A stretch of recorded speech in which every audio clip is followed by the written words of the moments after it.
Welcome to Fantasy or Reality, the GPP. Whatever road you took to get here doesn't matter. What matters is you're here. And my hope is that we all can help one another in this journey. Hey friends, welcome back to Fantasy or Reality, the GPP.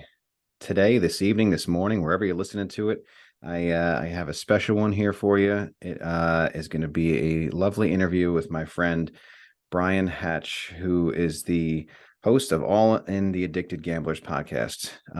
He early on in my recovery, he was one of the first podcasts I found. He was been a good friend and a good support through my entire period in recovery. So I'm really excited to have Brian join us today. Thanks for joining us, Brian. Yeah, thanks for having me. I appreciate it. I apologize for my voice. I've been sick. Yes, Brian is joining us with a case of laryngitis here, and he's going to power through because that's how important this is to him. He's just the man, and we appreciate it. I'm playing hurt. That's it. Playing hurt.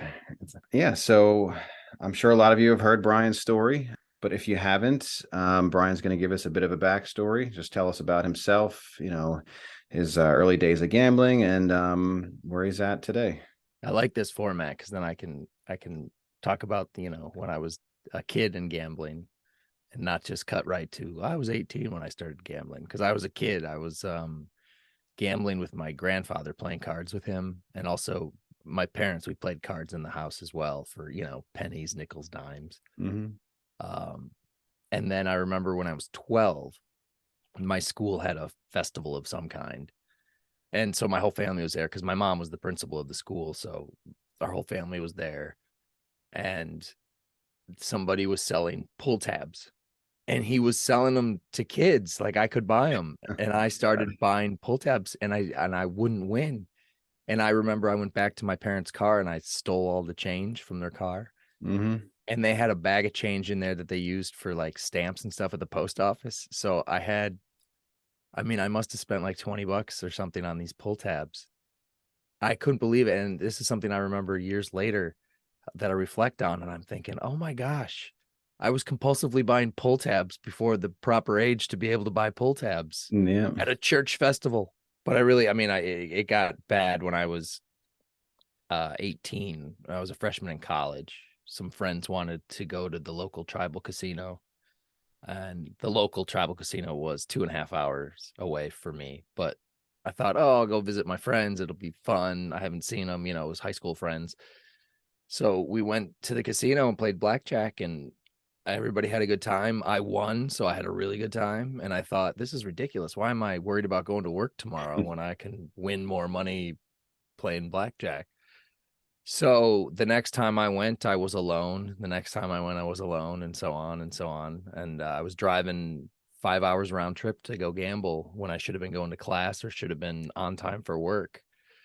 But I was late to work. I skipped class. I would sleep through it. And eventually I got kicked out of college because I was spending all my time gambling. Academically dismissed, I suppose is the proper way to say it. But got kicked out, had to move back in with my parents, which, again, was the summer after my freshman year. So I'd have to move home anyway at that point. But I had to move home because I had no choice. And so I lived there for a while and continued to work my job, and then moved in with a friend. And that's when, being out on my own, when I could really gamble whenever I wanted again. So I would continue to drive there. I was 19 at this point, so I would drive to Canada because I was in Michigan. So I was only about an hour from Casino Windsor in Windsor, Ontario. So I'd go across the border for that. And then when I turned 21, Detroit put in 3 casinos downtown. So that was a lot easier to get to. That was a lot closer. It was just a 45-minute drive from where I lived. And I was taking these classes downtown Detroit at the time. And so I would leave class at 10 o'clock at night and then shoot on over to the casino and play till 3, 4 in the morning, and again, be late to work. And eventually my work said, hey, it'd be great if you'd show up on time. And I didn't. So they fired me. Which, they had every reason to, because I was late all the time. But I ended up moving back in with my parents. So, gosh, I was 24 A lot of stuff happened right around 23, 24. I had to move back in with my parents. My friend told me I had a gambling addiction because we went to the casino together and we walked out. And as we were entering the parking structure, he said, "You have a problem. You probably need to get help." And so listening to him, I did. I went to my first GA meeting at the age of 24. I didn't I didn't go back to my second meeting until I was 26. That first meeting was a little uncomfortable, and I thought I could do it on my own. So I made it, whatever it was, 6 months on my own, and then started gambling again. Decided I wanted to go back to school, and I hit up my grandfather to co-sign a loan for me because my parents wouldn't. And I had confessed to them about the gambling, so they were aware of the gambling at this point. And I told my grandfather that I want to go back to school, and he co-signed this loan for me. And then he kind of said afterwards, when the check was set to arrive, "Why don't I just give you the money and you can send the check back?" And I said, "That's a great idea." Of course, I did not send that check back.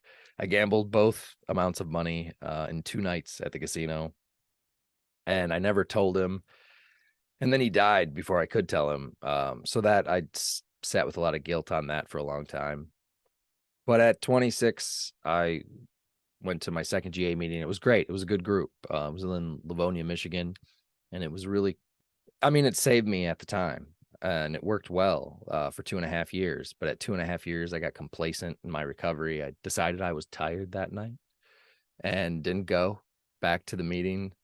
And then was tired the next week and the next week and didn't go back. And then I was like, I can do this on my own. I don't need to go to the meetings. And again, that lasted about 6 months before I started gambling. And then, to get that same feeling, I had to gamble more and faster. And so I had switched from blackjack to roulette to slots. And that's where it really got bad. Just pouring money into slot machines was such a waste of time and effort. But you win a couple times and you're convinced you can win again on them. So that was my vice for a long time, was slot machines. I tried working 3 jobs in an attempt to give myself no time to gamble, and also 3 jobs worth of money coming in, because without graduating from college I was working a lot of jobs, not a lot of careers. And so I ended up, one night I went out with some coworkers from one of the jobs on a Sunday night. There was a small 4-hour window where I actually had time on Sunday nights. And so we went to the bar and I drank too much. And then I was kind of dating this girl that I worked with, and she was drunk and she kind of pissed me off. And so I left the bar and I left angry, and I was driving down the highway angry. And all of a sudden my car kicks to the back end kicks to the left and the front end kicks to the right. And I'm in the left lane and I go across the right lane. And all of a sudden, like, the car flips over and there's dirt coming in and hit me in the face. And I'm like, what is happening? And all of a sudden I kind of woke up and I was outside of the car and looking up at the night sky. It was a cold February day in Michigan. And this was 11 o'clock at night. So the car was flipped over. So I couldn't even see the car. I was like, where's the car? It was flipped over. So it was so dark, you couldn't see it.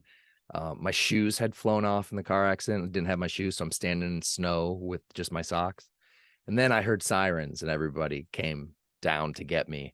And I confessed right away. I told whoever, I forget if it was an officer first, or I think it was an officer. No, maybe it was a firefighter, but whoever it was, I was like, I was at a bar. I'm sorry. I screwed up. Thank God I didn't hurt anybody or crash into anybody, and it was just me. But because I woke up on the outside of the car, they sent me to the hospital instead of taking me to jail. And at the hospital, I had to call my parents at like 2, 3 in the morning to tell them that their 29-year-old son, 28 or 29-year-old son, had just flipped over a car and needed you to come get him.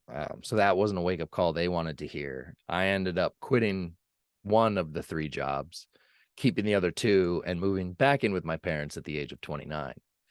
And at this point, I got in trouble with the law, and my license was taken away for 30 days. And then I could only drive to work or school.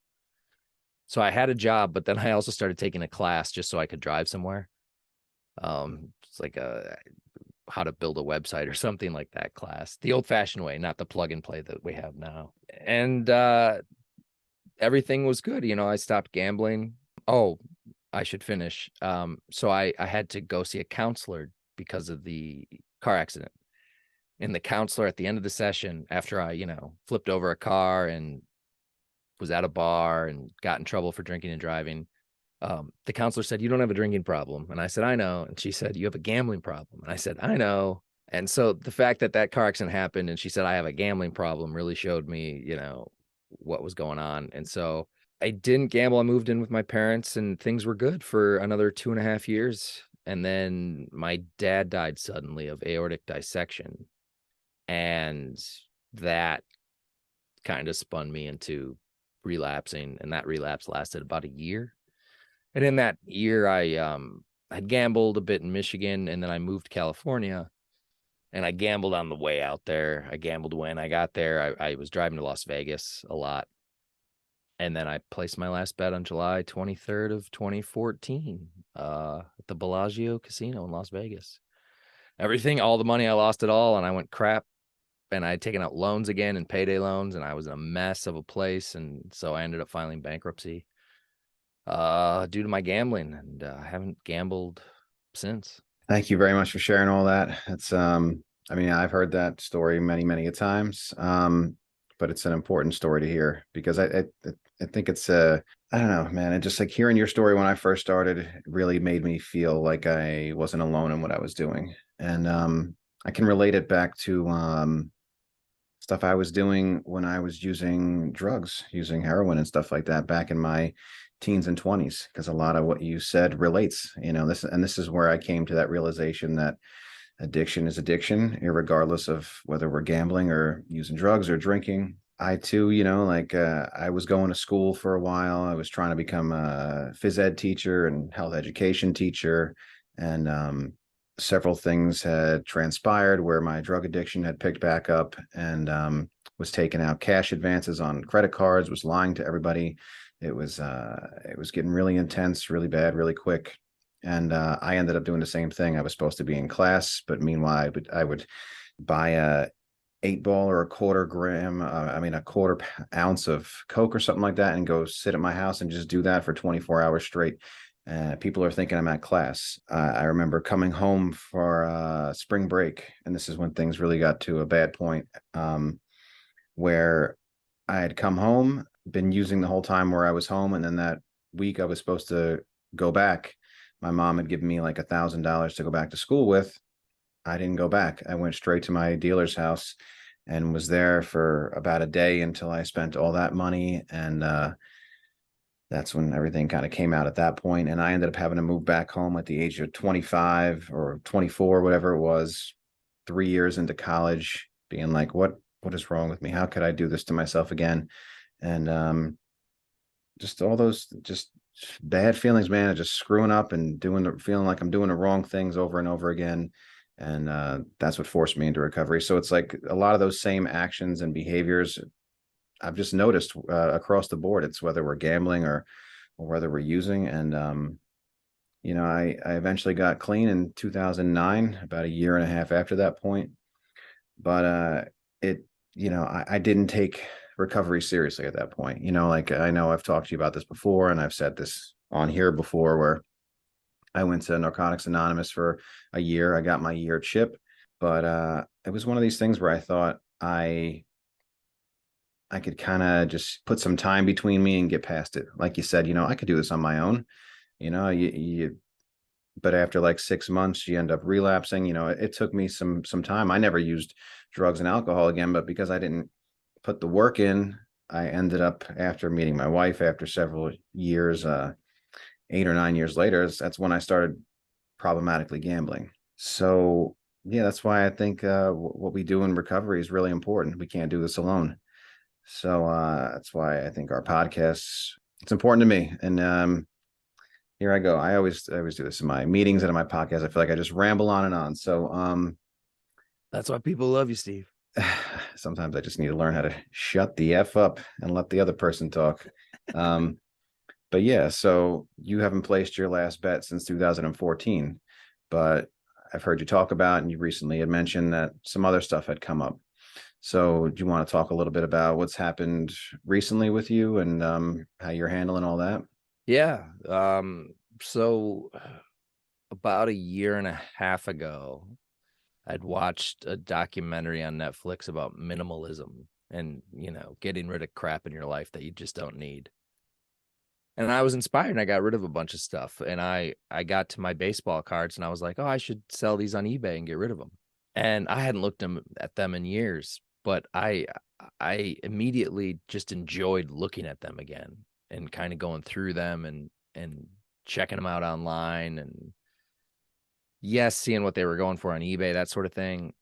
And I ended up, instead of selling some cards, I ended up buying a box of cards, which again, not a bad thing to do. I bought one box and then about, I don't know, 4 months later, I bought another box. 3 months later, I bought another box. And all of a sudden, for about 6 months, something like that, I was buying and selling baseball cards like a madman on eBay, and I was getting packages delivered to me. I would see the mail truck and I would get a rush because I was like, "Ooh, cards are going to be at my house." And some of it was the same rush as gambling. I mean, in a certain way, it wasn't as cool as gambling was. It wasn't, I always say this. I loved gambling. I can't do it, but I loved it. And this filled me with it gave me something to do. I had these cards that I could curate, I could organize, I could put together. But yes, I could also sell and buy, and there was an addictive quality to it. And I was spending way more money than I should have on such a thing. And I was lying about it too, because my wife had asked me, like, are you still buying cards? And I'd say, no, I'm not buying cards. And of course I was. So I was not when I gambled, I dated, so I was in relationships from time to time, but I wasn't married or in a long-term relationship or anything like that. I didn't mess up any personal relationships by my gambling, but by my card buying, I did because I am no longer trusted in the house. I mean, not in the house. I can be in the house, but I'm not trusted. I'm not. The trust is gone because she feels like she doesn't know me because I lied so frequently about the cards. Yeah, I find that to be the hardest part of this whole process. Like dealing with the money lost and dealing with even like the self-hatred I had of myself. Like I've been able to work through all that in recovery and therapy. But like even to this day, it's over 21 months for me, and there's, things are much better than they were. But there still are times where it's just I'm still questioned. It's still Kelly will still get triggered by something. The losing of the trust and the lying that happens during our addictive behaviors has been the hardest part for me, is just knowing like that I hurt my wife, the person I love the most. And just like you're saying, like it's yeah, that's the hardest part, is going from having that trust to not having it. And then at some point, like we don't want to get there. We don't want to be there. Like you said, your wife knew about the cards at one point, and then at some point it switched where you just felt for whatever reason that you couldn't be honest about it. And sometimes those lines are so blurred, and then you get so far past the line, you start to feel like, at least for me, it felt like it just started compounding this self-hatred I had for myself. And I almost felt like, shit, I got to stop this and fix this on my own. I can't have my wife see me in this way. And Right. but that was the most difficult part for me. But with the baseball cards and stuff, do you, like, I've heard other people's opinions on some of the podcasts you've done in the last month or so about it, but I'm curious, how do you view it? Do you view it as a relapse? Do you view this as Yeah. something different, or how do you see this? Because I have my ideas, but I'm curious as to what you think. When I first started talking about it, I lovingly referred to it as a side lapse since it was baseball cards. But the way how we always give our date and stuff like that is, or how I intro the podcast. Say I'm Brian, and I last placed a bet in July of 2014. However, I relapsed in my recovery in November of last year. I call it a relapse on my recovery because I mean, I was doing something to the point of harm to feel good. So, Yeah. It's definitely, this is just my opinion. I see it as similar to, I had a drug addiction, I had a gambling addiction. They both had a lot of the same behaviors, a lot of the same things.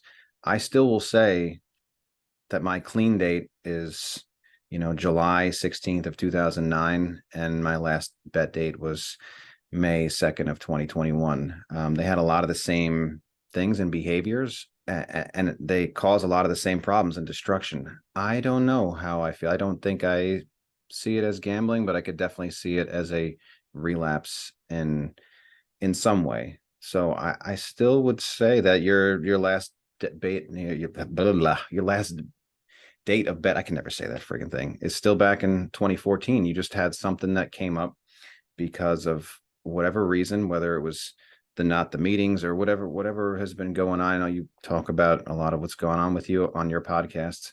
I just feel like it's something different, but that's just my opinion. I it's definitely a lot of the same. It's a lot of the same behaviors, the lying, the stuff we keep from our wives, and the consequences. yeah, definitely the lying is when when I felt like I had to lie, did you buy cards? And I would say no. I mean, that should have been my warning sign right there of, Yeah, maybe you shouldn't be doing this, Brian. And then, the last few months of doing it, I was like, I shouldn't be doing this. But then it was, I was getting away with it. And so it felt good. I was just chasing, like, this feels good. So I'm going to keep doing this. and what do you think it was that made you feel like you just couldn't be honest about it? Because obviously, it sounds like you were honest about it in the beginning. And what? I mean, I was spending too much money, Yeah, and it would be seen as a waste of money. But also, the other part was the amount of time I would spend with the cards really, really pissed her off. And and rightfully so, yeah, because we have two small children. And I would come downstairs and I would organize my cards or sleeve them up or put them in protective stuff, or I just, yeah, that's how I relaxed. That was, I could sit there and it was sort of mindless and organize something, and it felt good to do that. I mean, it also felt good to buy and sell them, but the organizing, the curating of them felt really good too. But I just wasted so much time that I wasn't present with the family. And so between the lies and the time wasted, I mean, when it came down to the money, she was like, I don't even care about the money. I care that you lied yeah, and that you were not present for your children. And so that's the part where, that's not the type of person I want to be. So yeah. Now, I've heard also different opinions on this topic, and for me, it's been well. Okay, so this topic of, is it important to know why we do these things? Is it important to know why did we gamble? Is it important to know why did you feel so connected to these baseball cards? Is it important to know why I used to shoot heroin when I was in my 20s? Like, I've heard some people talk about it in a way where it's like, no, I just know I can't do this and I'm going to move forward. But at least just for me and my recovery, like, it's been very important. Like, not that I had to find out or I couldn't, but it's gave me a lot more peace as to why I did these things, but also how to really identify when these things are in their infancy, if they start to pop up again. Like, is this behavior I'm doing early on? Can I notice, oh, this is not good. This is something that I shouldn't be doing. This is something that's going to affect me negatively if I keep going with this, because this is how and why I may have started placing bets, like with gambling. Like, I started because I was having difficulties at home, living with my parents. I felt like I wasn't being seen as a successful father and husband. I had heard some negative things said about me, and I felt like the only way to fix that was to win some large sum of money. So something I enjoyed doing for years, just playing free fantasy and the year long stuff with my friends. All of a sudden, it became a monetary solution, and of course, at that time, I couldn't realize it until I got much further into my addiction and then now into recovery. So what do you think? Do you think it's important to find out, like, why, like, you haven't placed a bet in, God, it's going to be 9 years this year for you. But then it was the same thing. I stopped using drugs, and then almost 9 years later, another thing popped up. So is it important to you to try to figure out what happened over the last couple of years that brought you to where you're at today, to kind of, make sure these things don't happen again for you in the future? I mean, no, I don't think it's important, but I want to know.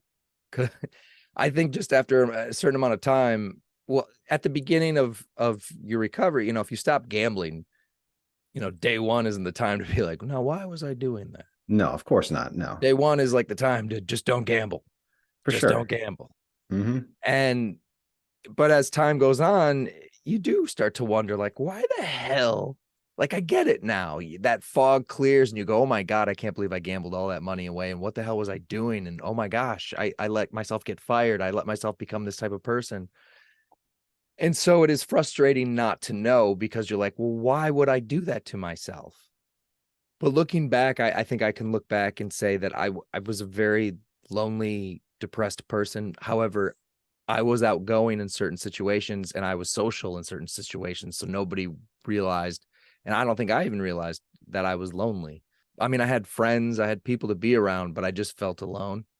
And so gambling gave me that feeling of no one else in my circle is doing this right now. I'm leading this ridiculous life where I'm out all night gambling, and that was kind of exciting for me to be the friend who was that guy. So that played a part as well. After I didn't graduate from college and everybody else started graduating and moving on with their lives, it just made me want to gamble more to catch up almost. Like they were, Hmm. looking to buy houses and things like that. And and I know what time my parents wake up because I sleep across the hall from them. For sure. Hmm.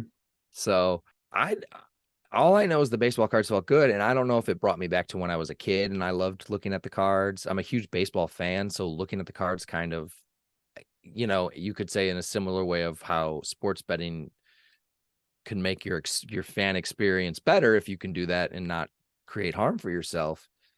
Baseball cards are just another layer to baseball where you get to look at the stats on the back and you get to collect certain players' cards, and for whatever reason, and I don't know, that gives me a good feeling.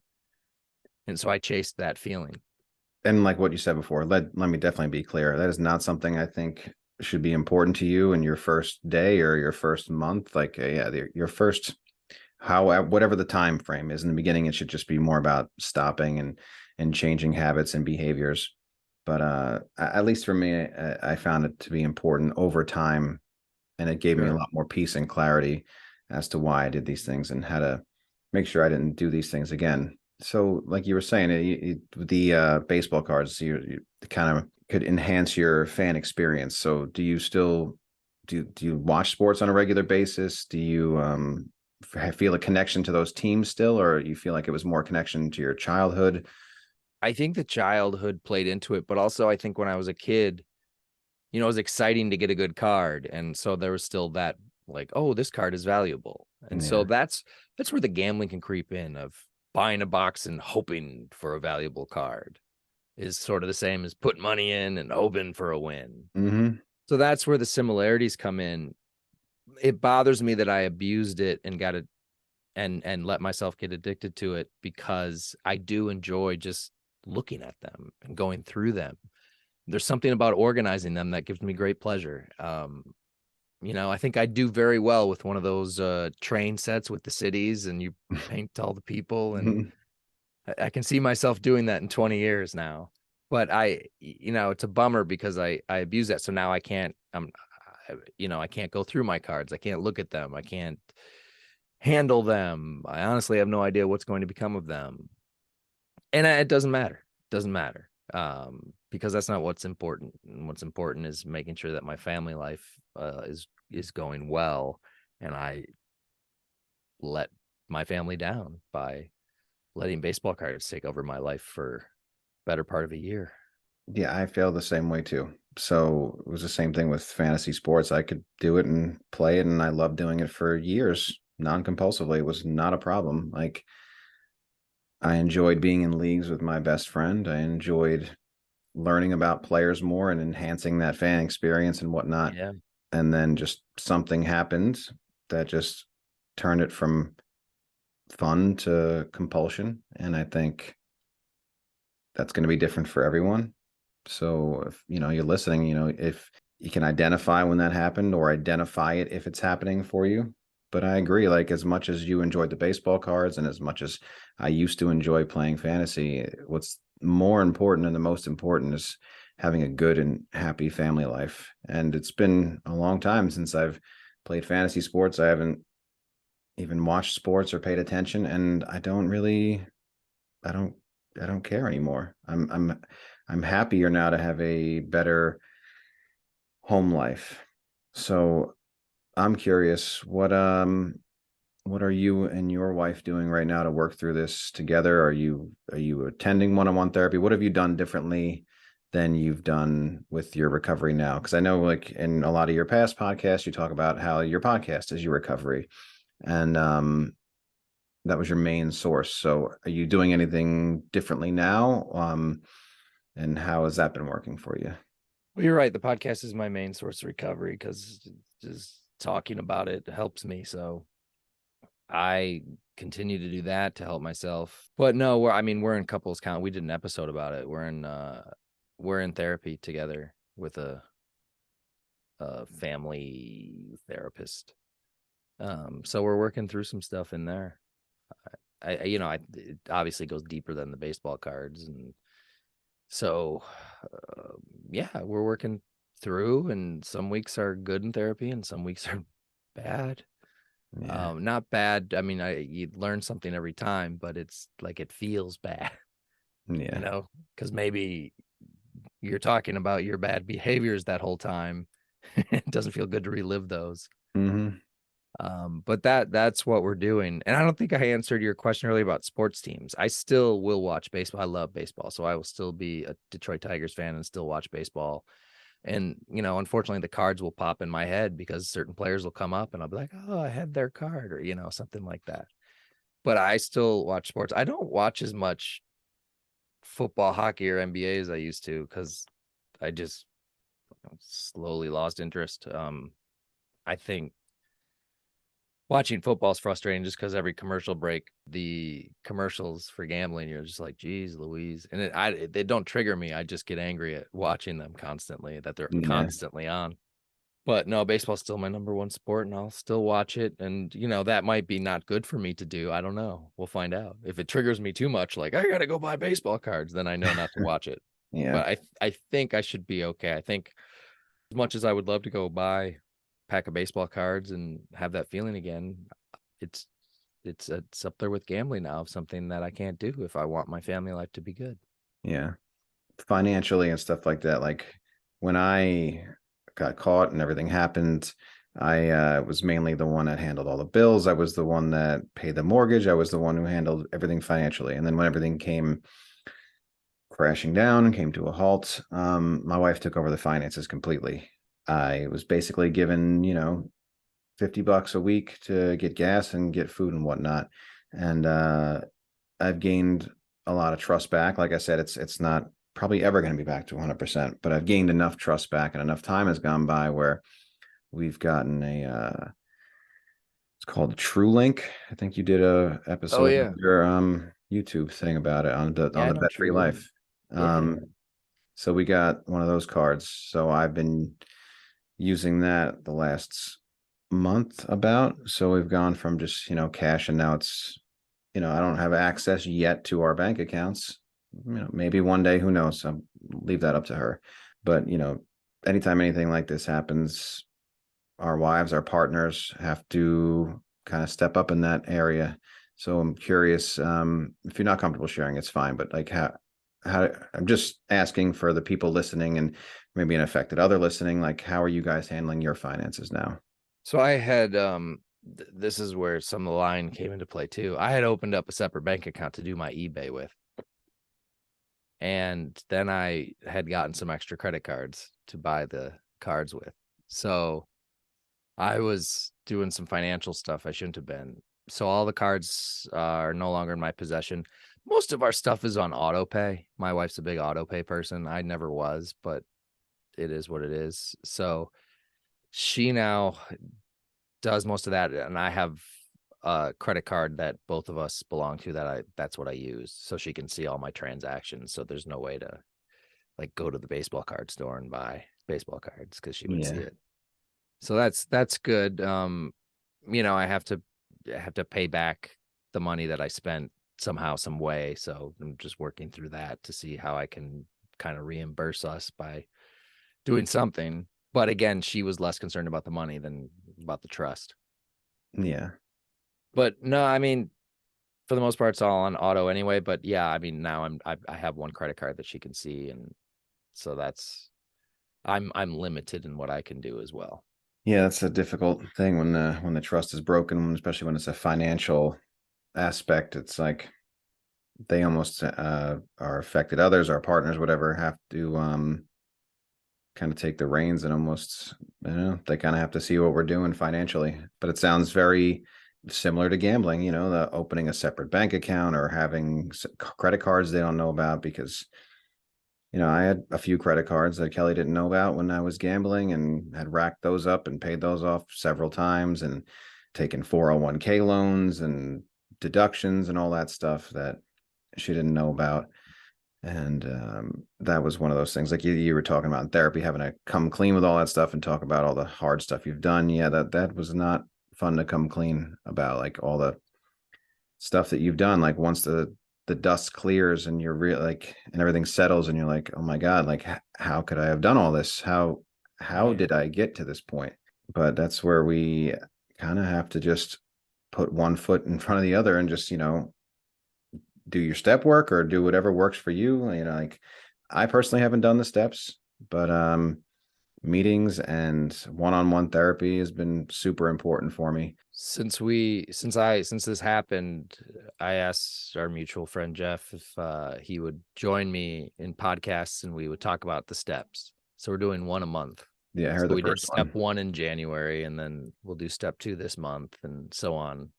Because I was like, I've never really done the steps, so let's talk about them. And I can't promise each and every step I'm going to do well, but at least like to talk about it and see what it means to people and find out if that would help me at all. So that's what I'm doing on my end.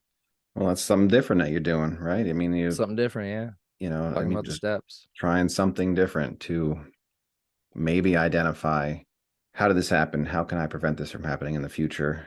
And just rebuild. Like, I realize, like, through this whole process, it's not about going back to the person I used to be before addiction. It's about becoming a better version of myself and becoming the best person I can be. And Mhm. I don't know, like I'm never going to go back to being who I was when I was 20 or 15 or 25. I can only move forward. We still have to deal with the consequences of our actions. And like I said earlier, it's difficult dealing with the fallout and the guilt and all that stuff, that all the negative behaviors that I've done. But that's where I find doing podcasts like this highly effective for me, talking about it, doing meetings, the therapy, like I said. Then life has gotten better. Like it does get better as long as we are 100% honest about everything that we've done. And, that's what I try to preach, or not preach, just share on this podcast, that as long as we keep trying to do the next right thing, as long as we keep trying to improve ourselves, life does get better. I mean, like as much as it sucks, I know how much it sucks, man, to have like that trust broken. And I know you said when you were gambling, you were just with you, but now this baseball card thing, you're with your wife and you've got two kids. Like that's same thing. I'm married with two kids, and that's what made it hit really hard with me. Like I knew the whole time when I was doing it there was something wrong there. I just couldn't stop. I kept thinking it was like the solution to my problems with the gambling, and it ended up destroying everything. So going forward, you're going to be doing the steps on your podcast. So next month you're going to be doing step two. Yeah, this it's February now, so step two this month, and so on from there. It's hard to like I'm very fidgety with my hands, and so it's hard to not. Like it was nice shuffling through the cards and having something in my hands and that sort of thing. And so the phone is sort of that. Like, let me check some things. But a year and a half ago, I stopped social media. I just recently got back on LinkedIn, but I need something to look at while I'm putting the baby down. I don't know why I feel that way, but I do, and I shouldn't feel that way. I should just be able to put my son down to sleep without having to flip through my phone. And it's that voice in the back of my head that's like, you need the phone. And so there are plenty of bad behaviors that I'm doing that I could relax on as well. Not just the gambling and the baseball cards, but being present in general would be a good idea for me. Oh, I have a compliment for you. Oh, well, thank you It's already. not from me. Thank you. It's from somebody else. Oh, okay. I thought I would share it. So when I went to the National Council's conference last July, Hmm. I talked to a New York Times reporter, and he was talking about podcasts, and he brought up yours, and he was like, "I love it. He's so raw. It's great." And this New York Times reporter really enjoyed your podcast, and I've been wanting to tell you that ever since. And so now's the time. Well, that's pretty cool. I mean, that's where that was like the first story I ever put myself out there was. I mean, I was doing a podcast, but I remember that's when you had linked me up with the reporter Kurt Streeter. I still remember his name and did that. Oh yeah, yeah, yeah, yeah. And this was a completely separate reporter in a completely separate department, and he had checked out your podcast and he really liked it. So No, that's I pretty thought that was cool. really cool. That is very cool. Thank you for sharing that. Yeah. Um, Talking about conferences, I hear you're going to be at our one here in New York on March 8th and March 9th. Yes, I am. Are you gonna be there? I'm taking a day off. I'm going to go at least on the 8th, so I'm very excited to meet you for the first time, brother. Well, me too. And you'll have to hop on with me. I would love to. So, yeah, what are you We're allowed to talk doing, about? Or I think so. So while the New York Council on Problem Gambling's annual conference is happening, they do a Facebook Live. Mhm. And so I'm gonna host their Facebook Live the entire time the conference is happening. We're not gonna stop. We're gonna do, I think, 8 hours the first day and like 6 the second day. Oh wow, that's awesome. So anybody who can't go can, kind of get coverage on Facebook Live. And so we're going to talk about gambling and gambling facts and hopefully share some stories if people would be willing to share stories Oh, that'd be on awesome, there. dude. Yeah, I'd love to do that with you. That'd be great. Um yeah, you should definitely hop on. That would be great. So I'm pleased to hear you're going to be there. That was going to be my next question. So I'm glad you brought it up. Yep, we're going to be there and I Oh, and love we my should wife. say, since you're in New York and you might have listeners in New York, that if they want to attend the conference, there's a scholarship for people with lived experience if they can't afford it. So just check it out on the New York Problem Gambling's website. Yeah, it's oh god, probably should know this too. It's NYCPG dot just put it in Google. I'm Just sorry. Google. I should Yeah, know that's what this, I do. especially now that my wife is working there now. I should There's probably so know many these things. councils, they all blend together in my head. And so I just Google it every time. Yeah, so anybody who's in New York, if you like to pop by and say hi to Brian or we will be there. Yeah, I'm looking forward to that. I'm excited that it's going to be in person. For the last 21 months for me, 99% of everything for me has been through Zoom because, we were mid-pandemic when everything started and Yeah. we were supposed to have it in person last year, but it ended up going virtual, unfortunately. So I'm excited to go to the first in-person one. Yeah, my wife Kelly is working for the New York Council now in the Capital Region. She's program manager there, so I'm sure one of these days Outstanding. she'll be on your podcasts, not as an affected other, but as someone working, helping out people like you and I. I do tend to recruit all of the New York people to be on the podcast. I just put out another one with someone from New York. Yeah, Pam Brenner, I listened to that one. That's a good one. Yeah, from the Long Island region. Yep. Yeah, Steve and I will talk to everybody about gambling. I won't stop until I've had everybody who has anything to say about gambling on the podcast. That's it. We won't stop. We're just trying to help all our brothers and sisters out there struggling with this affliction, disease, whatever you want to call it.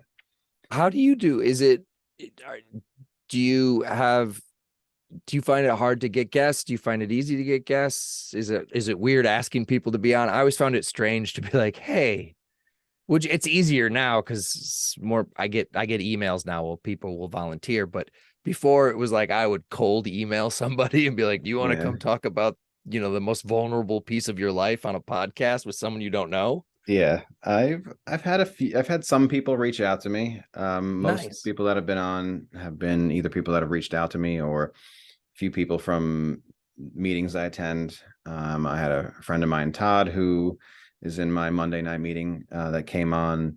I had some people that have reached out, like I said, that came on to do interviews, and then Jamie, who does After Gambling podcast, came on with me, and I've been talking to him a lot more uh, lately. that's awesome, man. I'm glad to see he's doing his podcasts more often. Yeah, he just put out an episode. I got to Yeah, listen to that one. that's a really good one. You and Brian, you and Jamie, Brian and Jamie, those two podcasts were integral, huge for me in the beginning. Your podcast and Jamie's like is what got me through my first few. Really, you're the one of the first people I reached out to. I mean, I came onto your podcast 62 days in and told my story for the first time. But And I was so pleased you did because it was such a unique story, at you the know? time, and now it's just becoming more and more an everyday kind of thing. But yeah, to answer your question, like mostly what I do is I just, as you can tell, I just ramble the f on, and I don't know how to shut myself up sometimes. So I do a lot of solo stuff. I pick a topic, or I Oh, pick I love whatever's it. on my thought, what I'm thinking, or whatever's going on at that time. I like to kind of share my thoughts on what's worked for me. Sometimes I talk about the ups and downs. Sometimes things are great with my wife and I. Sometimes they're not great, and I think it's just kind of important to share those ups and downs so that people are listening like us realize, that it can get better, but life still goes on. It's not going to be perfect. We can stop gambling. We can stop our negative behaviors, but we still kind of have to deal with the fallout and learn how to handle that stuff and work through it. Like when my wife is triggered and we're having a tough day, I used to ask her all the time. I used to be like, let's talk about it. Let's work through this. Sometimes we just have to give them their space, let them work through it themselves. Sometimes it takes an hour conversation or sitting down. It's I don't know. It's different every day when these things happen. It can be something as simple as I get back to work a little bit later, or who knows, just the way I say something, and I don't get upset or angry at it. I still feel the guilt, man. It's still hard to deal with, like the fact that I lied to the person I love the most in this life. But yeah, so I talk about the ups and downs, just how I navigate through them. But even with the tough days, it's it's so worth it, like to be on this side of it. Like you don't have to live that negative life anymore, like the lying, the gambling, whatever, the drug use, whatever it is. Like life, no matter how difficult life is, it's so much better to be on this end of it. And that's why I do this. That's why you do it, I think. It's just And you've been doing it now for over a year, right? yeah, I started in October of 21, so it's been whatever that is, 14, 15. No, I can't, almost a year and a half. I love it. I love it. I love it. The more the merrier. We need I love more people talking about gambling and gambling harm and their addictions. So I'm so happy you're doing this and that's so cool that it's been over a year now. Yeah, and then you helped me start this. I asked you a bunch of questions. Hopefully I wasn't being too annoying a No, year not and a at half all. ago. That's the kind of information that you need. Like, no, specifically, how do I do this? Because it just makes otherwise you'd be Googling for hours or whatever and Yeah. trial and error. And why? When I know how, just pass that information along and make your life a little easier. Yeah. And then I was able to do a little bit of that with another mutual friend of ours from Jeff's group, Kelly. He does a podcast now. Yeah, The yeah. Game is Over. That's another good one. He's got good production on that. He puts out a good amount of stuff. He's got a lot of good things to say. So that's another good one to listen to. A newer one. The Game is Over. Will you send me your podcast cover? Can I add you to my website? Yeah, for sure. I've got a section for podcasts on my website, and I want to add your podcast cover art That would be with a fantastic. link to your podcast. Yeah, that'd be cool, man. Thank you. Appreciate it. I gotta get you up there. I can't. I don't know why I haven't done that so far. Although I just added the podcast like 2 weeks ago. I had resources on the web page, and I was like, why not add the podcasts? Those are really good resources. Yeah, that's a it's one of the things that Jamie and I have talked about a decent amount in our meetings, or just in conversation. It's like for people that are calling these helplines, a lot of times they may not be ready to go to an in-person meeting. They may not be ready to talk to a counselor one-on-one. But Yeah. something they can do is they can throw their earbuds in and be washing the dishes or mowing the lawn or driving in their car, and they can listen to people like you or I or him telling our most innermost secrets and or just what we've been through, is so they don't feel alone, because that's what I needed in the beginning. It's literally why I do this podcast, is to help that next person that came in like me, because when I came in, it was like a week before I could even find a GA meeting. All I did was listen to you and him talk about their story, and that's what made me not feel so alone. So these podcasts are so important to me. Like, not like, I mean, it's important to me because I can get my thoughts out, tell my story, whatever. But like, for the people that are coming in, like, I think this is one of the best resources. And thankfully, I know, like, at the New York Council on Problem Gambling, they offer these resources. They have your podcast, they have his podcast, they have Christina's podcast, the Broke Girl Society, they have your YouTube channel, the Bet Free Life. They have a lot of different podcasts on their websites, and they mention it. Hopefully all the other councils in the different states do that, because I just know how important it was for me. So I'm so happy you started this trend. You know, you were the first one that started putting this out there.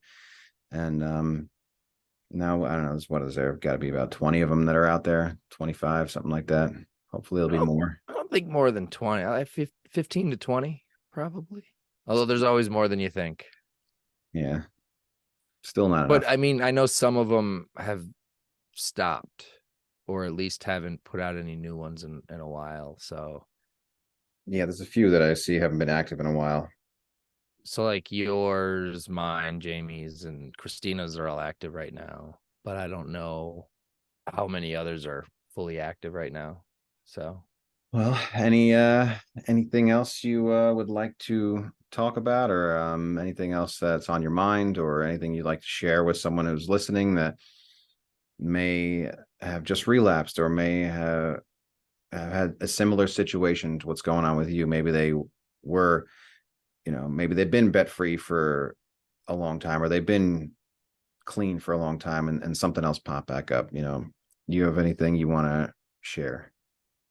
you know, I got reached out to by 3 people after I did the baseball card episode who were like, yes, baseball cards. Oh my gosh.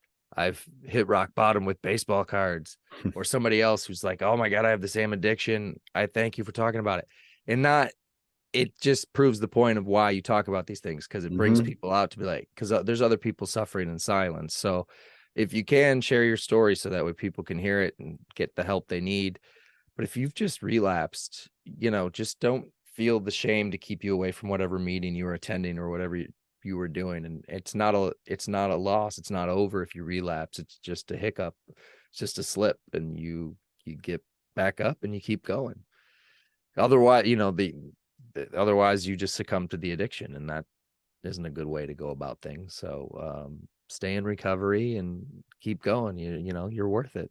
Yeah, it's great. And literally, like what we were just talking about, what you said, you talk about something, you probably thought you were the only one doing what you were doing. Like, you probably Yeah, thought that you were the only one having an issue with baseball cards, right?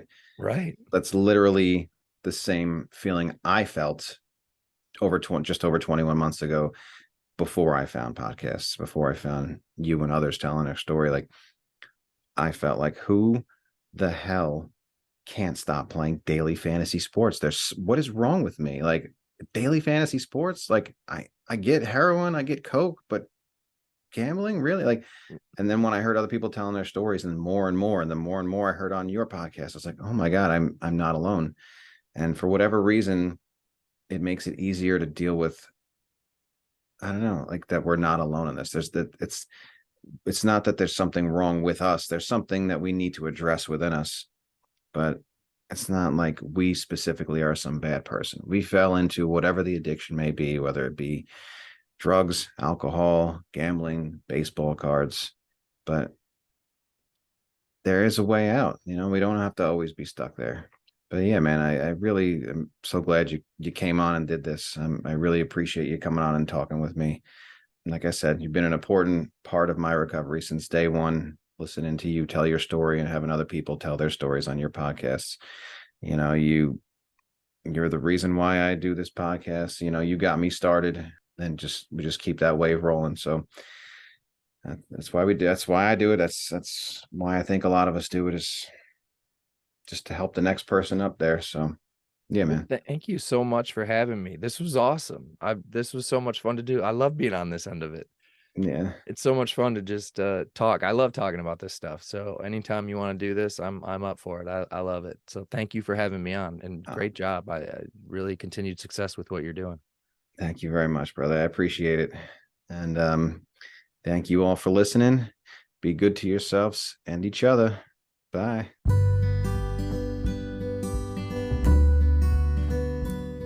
Here's where to get help. You can call or text 1-800-522-4700. That's the National Council on Problem Gambling. Or you could call 1-800-GAMBLER, 1-800-426-2537. This is where I found the link to my therapist through my local counselor. And then also, we cannot forget our affected others. My wife goes to Gam-Anon every week, and it's been a huge help to her. So anyone in your life who you feel like needs help or you've affected through your gambling, you can go to gamanon.org, GAM-ANON.org. The number is 718-352-1671.